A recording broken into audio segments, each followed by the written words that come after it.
All right, welcome back to 91 North, 95 South. I'm your host, Max DeMeza. Today we got some stuff to talk about, as always.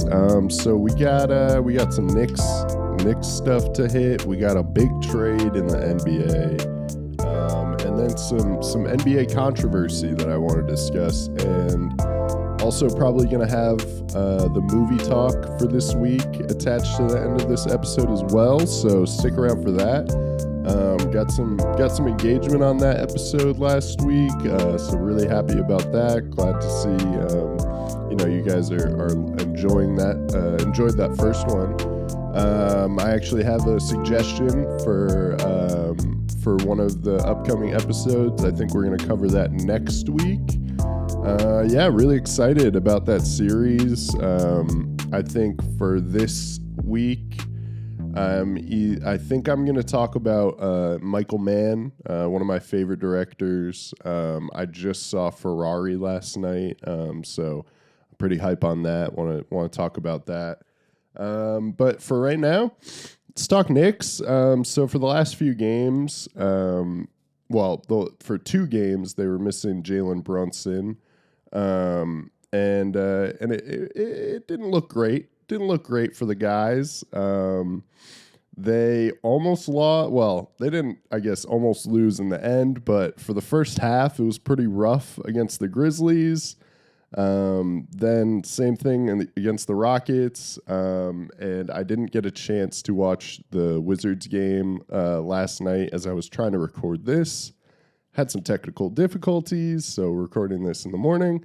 But yeah, the Grizzlies and Magic loss, I think I want to focus on the most, just because you obviously without Jalen on the floor, you clearly notice that man's absence. I think there was a lack of focus and cohesion. That happened when they lost their floor general.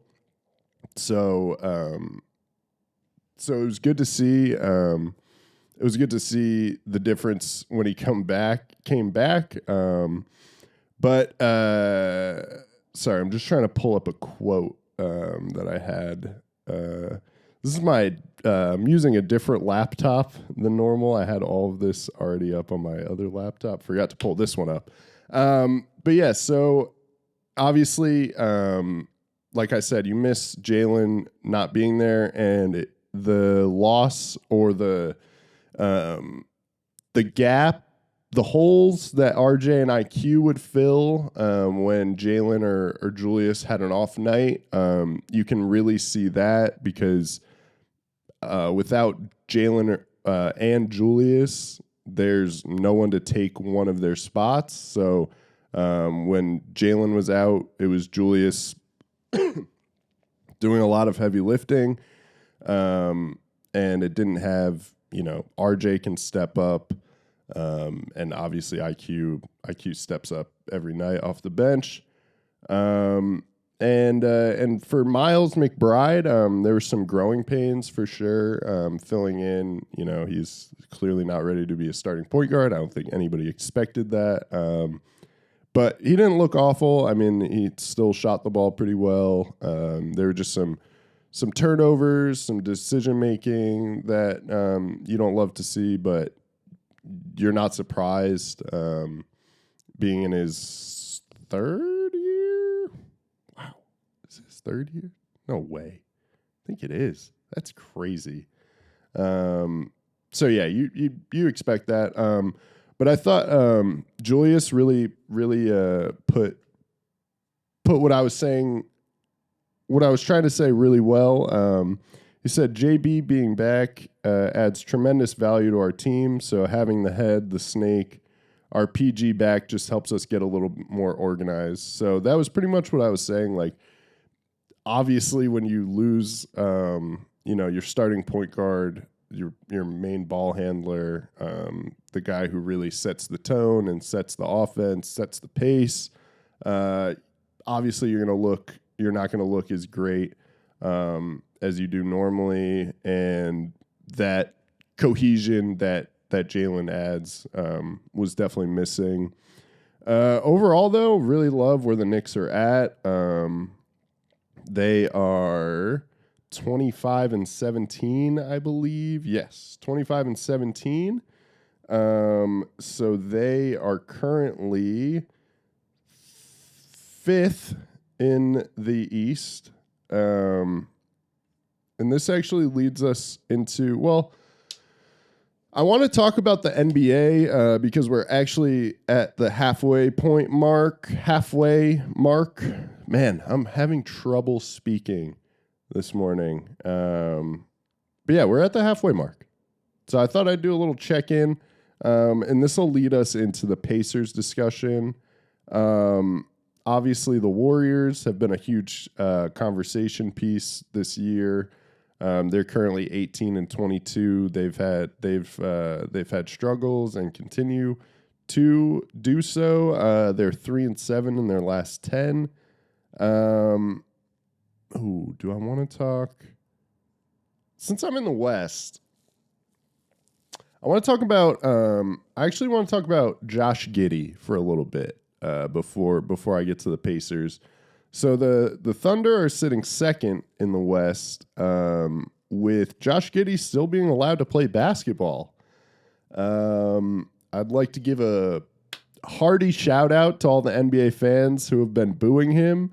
It's actually baffling that someone can be under investigation for. I'll put a little trigger warning before I start talking about this. So there hopefully will have been a trigger warning that tells you what I'm about to talk about.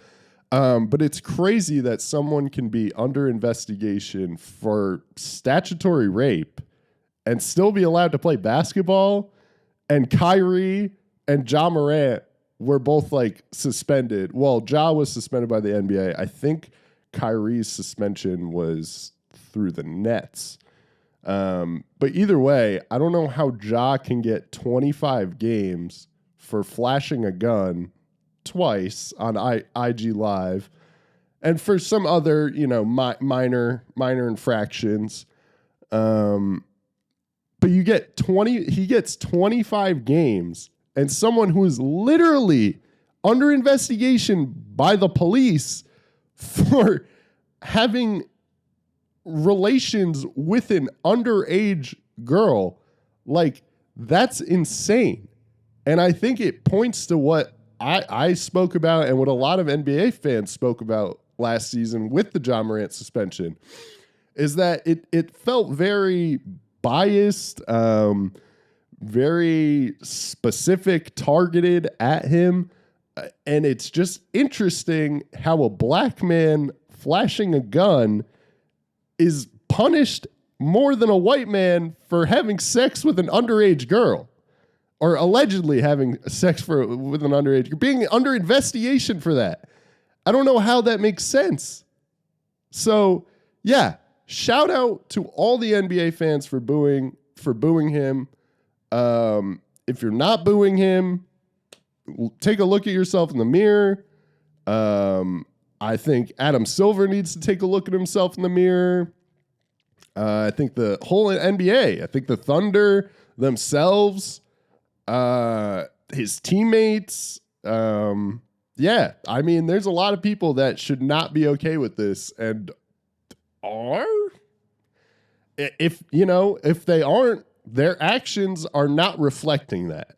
I will say. Again, I didn't say this. I haven't been following this situation super closely because I keep just like checking in once in a while, like Josh Giddey suspension or Josh Giddey update, and it's just nothing. There have been a few articles about how he continues to play. I think there was one a couple weeks ago that I read from the LA Times. Just saw the other night on Twitter, Josh Giddey was viral or trending because fans were booing him and people were, congratulating each other about that. But like, Guys, what is he doing? What is he doing playing basketball? All right, I'm gonna keep getting annoyed about that if I continue speaking about that. So we're just gonna move on. Yeah, that's it. Hard right turn from that. We're gonna talk about the East now. I spoke about two teams in the West. That's all I really care about. That's all I really wanted to talk about that. Shout out to the Timberwolves. They're having a great season. The East, just want to mention that the Boston Celtics are 20-0 at home. It's insane. Their team is disgusting. I don't think that surprises anyone. I think Derek White just turning into a stud is kind of surprising, but maybe Celtics fans would disagree with that. What else? Parity. Yeah, the East is is doing parity not as well as the West. I feel bad for the Hornets, Wizards, and Pistons. They're just bottom feeding. Everyone else is pretty much clumped together. And then yeah, it's just the Pistons, man. I feel bad for the Pistons. That's just upsetting. They're at a 98 win percentile. Or a 9. My bad. A 9. Yeah, that's rough. Yeah, Pacers. Pacers currently in 7th place right now, 24-17. They've had a great season. They're still leading the league. Yeah, they're still leading the NBA in points per game. Their pace has been insane. They're a really fun team to watch. I mean, Obi fits right in there. And they also got a new piece. They got Pascal Siakam from the Raptors, which is crazy. I think I'd like to have a little discussion on what this means for the future of the Pacers, and I would say that this means a lot of good things. I think Tyrese Halliburton is a superstar, or at least poised to be a superstar. I mean, some of the stuff he does, he had 2 20-assist games in a row. First time since like Magic or John Stockton. Can hit the 3 ball really well. They're a fun team. And with the passing they already have, they're adding Siakam, who is just a really great offensive 4 or 5, and also great rim protecting or great defense, along with Miles Turner. So I really like this trade for the Pacers, and I really like their team. They have great young players like Benedict Mathurin or Mathurin. Andrew Nembhard. Aaron Nesmith from the Celtics has been playing really well. Good 3-and-D guy. I mean, obviously Reese is young still. Just a really good team. I'm excited to see what they do in the future. And they're in 7th, but they're also 24-17. So they're only 3 games back from the Sixers and 2 games back from half a game back from the Knicks. My bad. So I think this is a really great trade for them, and I think interesting. I want to bring into the conversation is the Kings, because I think they're obviously between the Sabonis and the Halliburton trade. They're obviously going to be tied together between that, and I just think it's interesting. Pascal is kind of a more finesse version of Sabonis almost. To me, I don't know. I don't watch a ton of Raptors, man. Watch him once in a while. He looks great. Yeah, that's just me outing myself. But I think it puts them in a position similar to the Kings. This trade, pairing a star guard with a star front court man, and I honestly I think it puts them in a better position. I think I like the pieces or the youth around. They have more youth around around the Stars in Indiana than they do in Sacramento. I mean, obviously you have Thregan, but really, I think the Pacers are in a really great spot. Really interested to see what they do in the next few years. I would not be surprised to see them in the 4th or 5th seed in the next few years. I mean, even with the Sixers, who knows what's going on there? If they continue to falter, they might have a shakeup, and I think the East is going to look different in the next few years, for sure. I mean, the Bucks just locked up Giannis, so they're gonna be there, and the Celtics obviously have JT and JB, but I'm really interested to see what they do. They're a fun young team, so yeah. Trying to think of what else I might want to speak about. I think that's pretty much it. I saw an article about Chris Paul working with Ava DuVernay on Origins. I haven't read it yet, but that's awesome.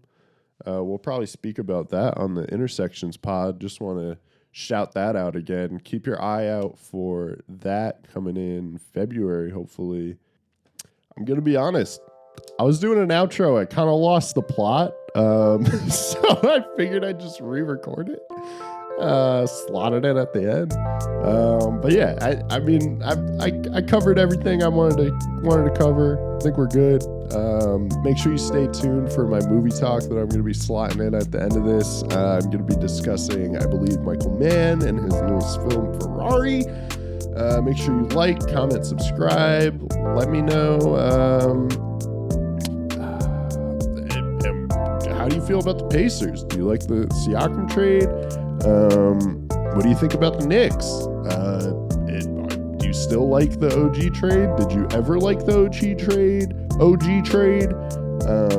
I don't know. I'm trying to figure it out how you guys feel. So you gotta tell me. So comment, subscribe, like I said.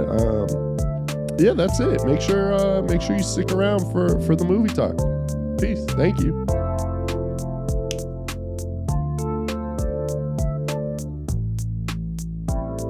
All right, welcome back. I hope you enjoyed that brief intermission. We're back with another movie talk. Today we're talking about Michael Mann and his new film, Ferrari. Ferrari, Ferrari, Ferrari, Ferrari. I can't roll my R's, so that's why it sounds like that. Man, Ferrari, I don't know why I just left the tab I was on. That's the description. I'll read the description because I didn't do that last time. I'm going to keep myself on track. Ferrari, 2023, directed by Michael Mann. This is a biopic of automotive mogul Enzo Ferrari, whose family redefined the idea of high-powered Italian sports car, and practically spawned the concept of Formula One racing. This stars Adam Driver, Penelope Cruz, Shailene Woodley, Patrick Dempsey, Jack O'Connell, Gabrielle Leone, Giuseppe Festinesi, Sarah Gadden, Michelle Savoia, Valentina Belli, Tommaso Basili, Andrea Dolenti, Lino Mosella. All right, I'm gonna Luca Della Valle. Yeah, Ferrari was sick. I gave it 4 stars on Letterboxd. No big deal. Go follow my Letterboxd. Actually, go follow 91 North, 95 South on Letterboxd. Just set that up. Man, I don't even know where to start. Ferrari, I know exactly where to start because I thought about this the whole time I was watching it. Man, I love how Michael Mann uses colors in his movie. This man picks a color palette, and that's what you get the whole movie. I mean, he'll vary, of course. That's Michael Mann, baby. But I mean, he picks green and gold. That's the movie. Green and gold. Green and gold. Gold, gold, gold. Sunset, sunrise, gold, green, trees, green, cars, green. And then red, of course. It's cherry red Ferraris. I mean, come on. But I love it. He does the same thing in Thief with that just blue the whole movie. Maybe that's why I love that movie so much. We'll be talking about that later. Does it in Heat.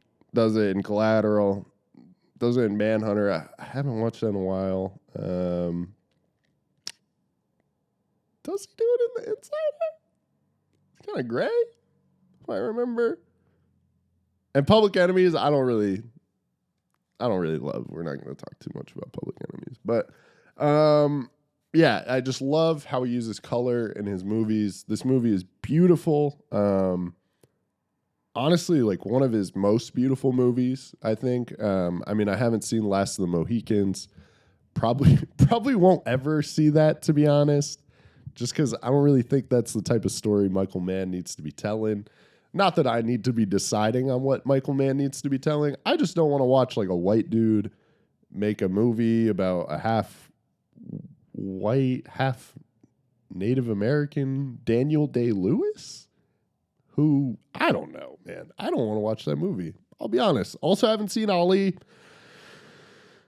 Maybe I'll watch that. I don't know.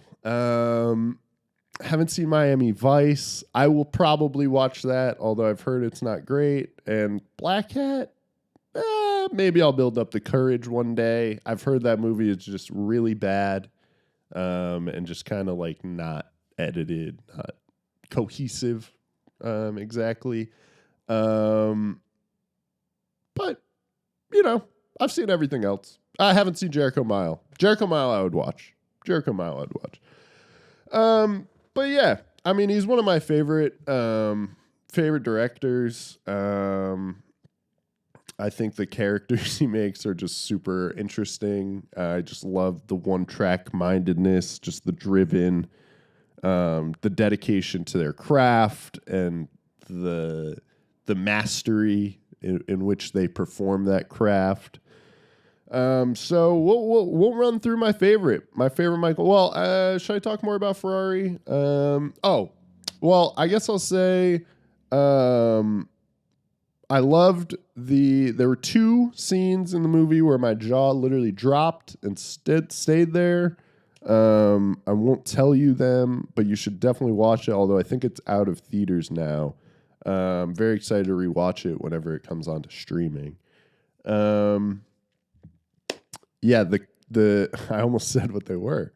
Those two scenes were incredible. There's a scene where Adam Driver is describing the mentality of a racer and the mentality his racers specifically need to have, which is just incredible. And, I almost got chills watching it. The Adam Driver is incredible. Penelope Cruz is incredible. I think the pacing is really great. Both, within the dialogue, it's spoken very quickly and very, a character says a line immediately after comes another line and boom, boom, boom, boom, boom. As well as just like the flow of the story. Like he has a couple scenes of the family, the family drama, and then he's like, all right, we got to get back to the racing. We got to get back to the cars, and then boom, you're in the hood of a Ferrari, or on the hood of a Ferrari. Also love the use of iconography and kind of the what's the word I'm looking for? Just showing how racing was their religion, the use of the church. They have everyone at Mass at, I think it was the Ferrari factory church, which also just puts into it's a little breadcrumb of like the factory towns and just like the capitalism that was just controlling these communities that I thought was really great because, I mean, they were literally factory towns. I don't know, in Italy, maybe in the 50s, I guess in the 50s, there were still those going on, or late 50s. I just got off track. Yes. Everybody's in mass, and all the top Ferrari guys pull out their stopwatch because they can hear the starting gun go off for Maserati's test drive, whatever, of them trying to break this record. They all pull out their stopwatches while the priest is giving his sermon or whatever. And then they also have a christening or some not christening, communion, where you get the bread, the cracker and the wine. He has that while like this new car is like christening a track, and it's interesting the use of religion within this. Trying to think of anything else. That's pretty much it. Just a really great movie. I'm not sure if this will be Michael Mann's last movie. I know he's trying to get his Heat 2 novel made into a movie, which I mean I would be here for, obviously. But yeah. Ferrari, man, 4 stars, would recommend. It lands number 4 on my Michael Mann list, and let's get into it. So at number 7, I have Public Enemies, Johnny Depp, Christian Bale, John Dillinger, right? That's who he is. I liked it. I didn't love the high frame rate filming they're using. Honestly, I didn't think it was as bad as people make it out to be. I enjoyed it, but it was really just that style, the filming style I didn't like. And Michael Mann, he's known for experimenting and trying to push, trying to bring new ways of filming into his movies. So, I can't really hate too much. Up next, we have The Insider, 1999. Gave it 4 stars on Letterboxd. Al Pacino and Russell Crowe. I'm not going to lie. I get Russell Crowe and Gerard Butler confused. I don't know if I'm the only person, but like I'll literally be like, Gladiator. Oh, yeah, that's Gerard Butler or whatever. I think it's actually Russell Crowe. I actually know that now because I've had this confusion so much. Anyway, it's besides the point. That's my own. That's my cross to bear. The Insider tells the true story of a 60 Minutes television series expose of the tobacco industry as seen through the eyes of a real tobacco executive, Jeffrey Wigand. I think this is the closest movie to Ferrari that Mann does. Very personal, more intimate, more emotional. Yeah, more of like a straight drama. Not that it is a straight up drama. It's got elements of a thriller, an investigative movie as well. So there's obviously that and the classic Michael Mann characters. But it is more of interpersonal relationships and less about. Not less about, but it's combined with, this one man's journey to his personal professional goal that he has, that he must accomplish. But yeah, I love The Insider. It was a really good movie. Long movie, if I remember correctly. Yeah, 158 minutes. So kind of long, but I liked it. Next up, we got Collateral coming in at number 5. This is a 2004 film starring Tom Cruise and Jamie Foxx.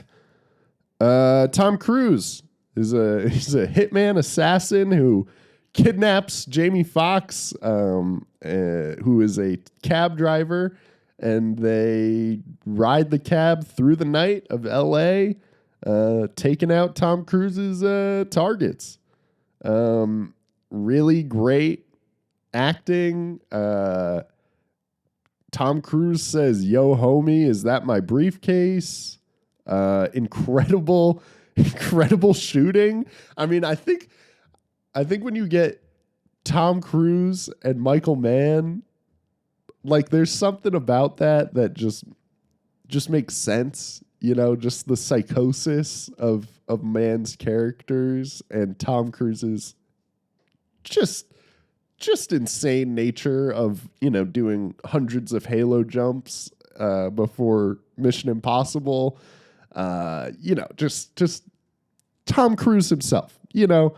So when you get a guy who's supposed to be dedicated to his craft and focus solely on this one thing, and you put Tom Cruise as that, it's probably going to be a pretty good performance. Yeah, really enjoyed that. Just a really cool movie. Again, different filming style. I was actually watching Ava DuVernay and Michael Mann speak, and Ava commented that how cool it was to see him filming in South Central and East LA and all these parts that don't get, you know, shown properly in a movie. And he was filming it with a digital camera, you know, running around, holding it himself or operating it himself, and basically inspired her to, you know, that she could do this herself. So I'd love to hear that. And, you know, of course, it's Michael Mann, baby. Of course he's inspiring. Coming in at number 4, we got Ferrari, of course, which I spoke about. Number 3 is Manhunter. I don't know if you've ever seen this 1986 film. I don't even remember who it stars. William Peterson and Tom Noonan. FBI agent Will Graham, who retired after catching Hannibal Lecter, returns to duty to engage in a risky cat and mouse game with Lecter to capture a new killer. So I think, I'm trying to think. Now, I haven't seen the other films I mentioned, but this movie feels the most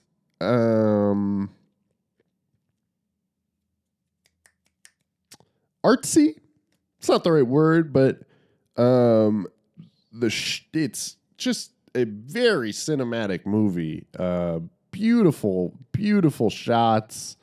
The water, the settings. Oh, it's just a beautiful movie.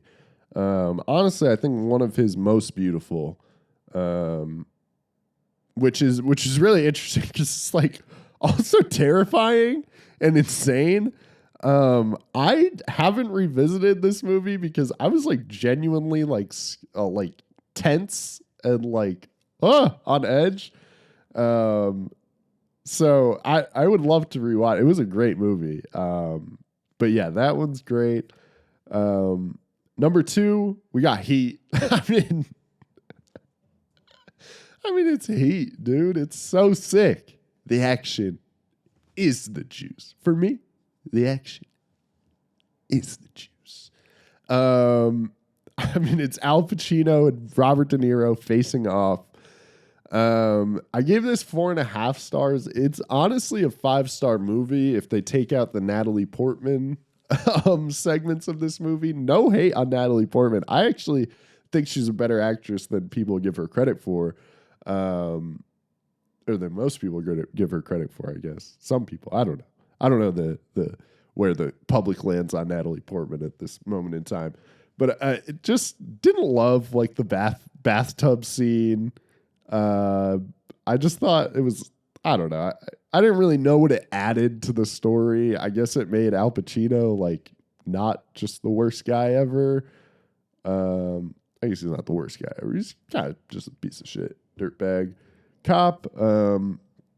Also learning that Al Pacino, like at no point in the script is it mentioned that Al Pacino's character is doing coke, but they just decided that he would be doing coke to stay up this whole time and have these long nights through LA. So Al Pacino is just playing the character as if he was coked out. And I just love that there's no mention of that. And then you go back and rewatch it and it just makes it even better because when he's yelling, "She's got a great ass, and your head's all the way up it." It almost makes sense. Sorry, my cat. I just woke up my cat. Sorry, Mello. Go back to sleep. But it actually, it's like, oh yeah, that he would do that. That guy's been doing rails all night. Yeah, I mean, he is sick. I mean, it's an iconic movie that's been ripped off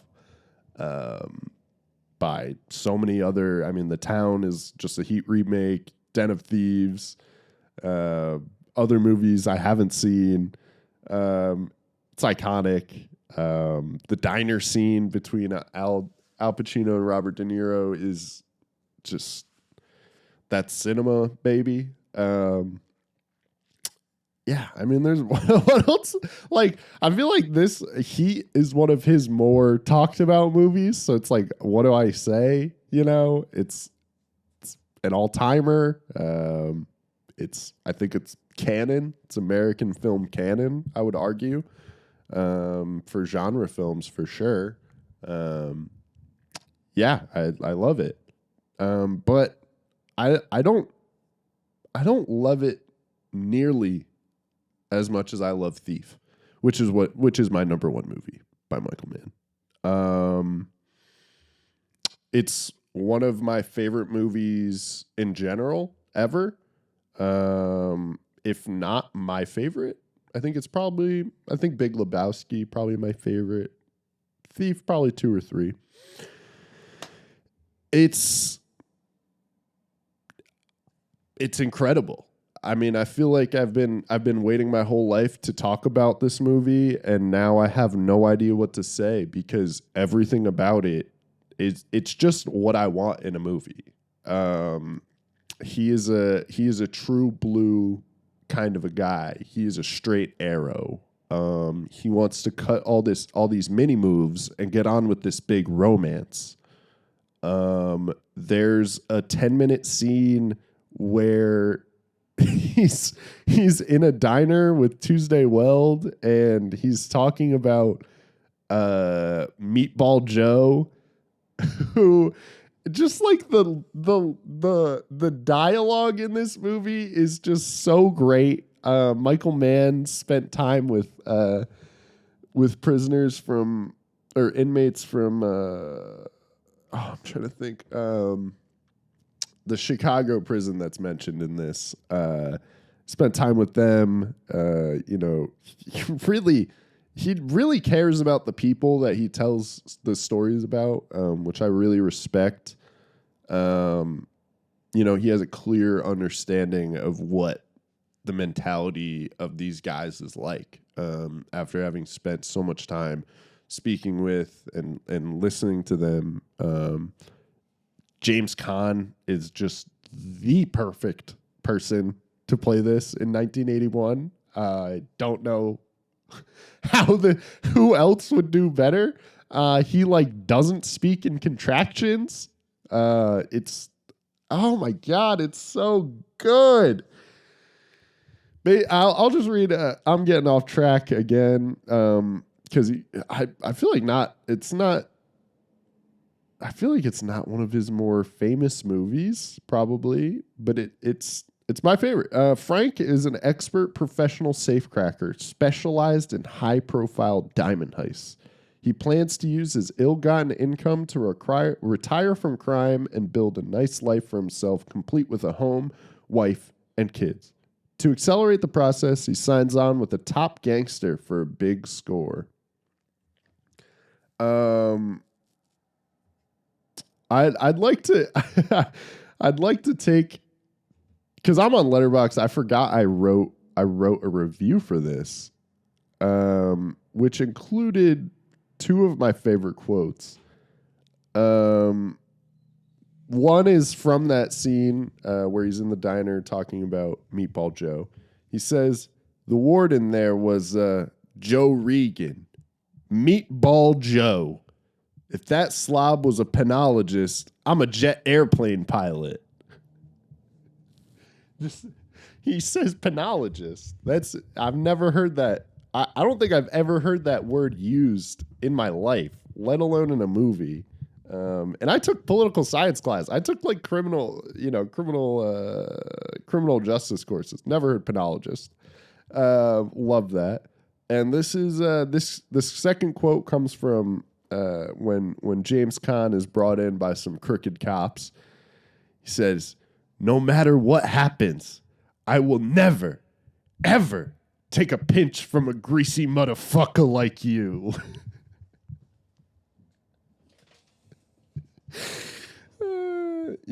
As an Italian man, I can't say that. It's just, oh my God, I love this movie.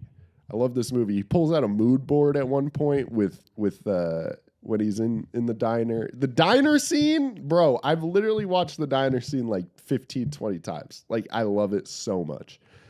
He pulls out a mood board or a dream board with random children, several skulls, a picture of Willie Nelson, who we find out is his friend in jail.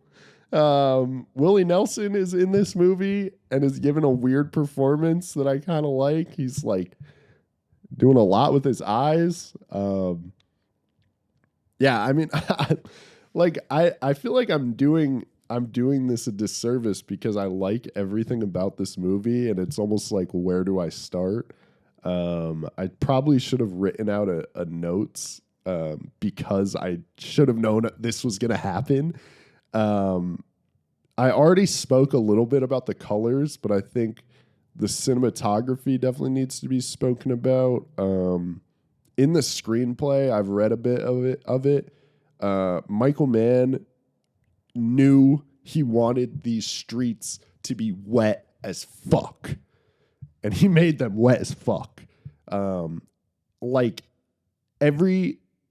There are so many reflections, neon lights, sleek cars, wet, slippery streets that shine the light from the light, and it's just so sick. It just looks so good.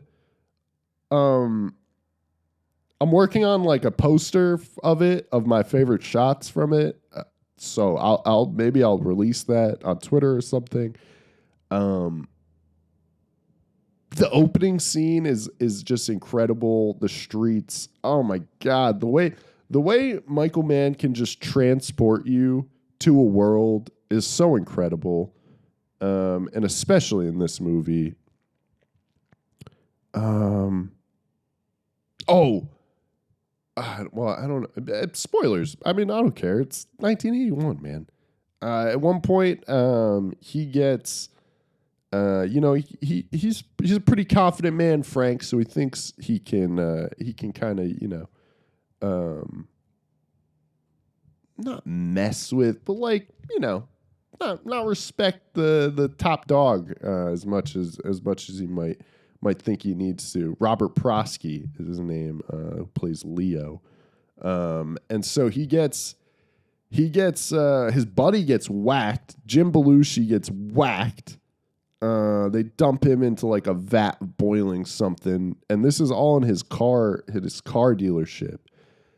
And James Caan gets knocked out, and he wakes up, and the camera is his perspective. And Robert Prosky is just walking around the camera, and the camera is staying still. And he leans over, and he's upside down. He just looks like Satan. There's smoke all around, and this kind of eerie blue-green, almost sickly, cold lighting. And it's just beautiful. Oh my God, the cinematography in this. In the interview with Ava DuVernay and Michael Mann speaks about how this, his whole career up until this point was leading up to Thief, and he actually like had to reevaluate and be like, oh well, I made Thief. Kind of, what do I do now? But it makes sense because like the style, the aesthetics, the dialogue, the acting. Oh, it's all so good. It's so good. Man, yeah, I just love. I think this movie embodies the Michael Mann. Well, this and Heat, of course, embodies that Michael Mann character of just I am a straight arrow. I am a true blue kind of a guy. Let's cut all these mini moves and get on with this big romance. I think those are from. No, those are the same scene. Yeah, man, that car scene driving to the diner. Go watch Thief, man. Go watch Thief. I don't even know what else there is to say. I think next week I'm going to be talking about Burning Desire. I'll run through my list one more time before I close it out. So for the Michael Mann movies I've seen, got number 7, Public Enemies. Number 6, The Insider. Number 5, Collateral. Number 4, Ferrari. Number 3, Manhunter. Number 2, Heat. Number 1, Thief. Yeah. That's a list, baby. That is a list right there. I love that list. I might watch a Michael Mann movie right now. Shoot.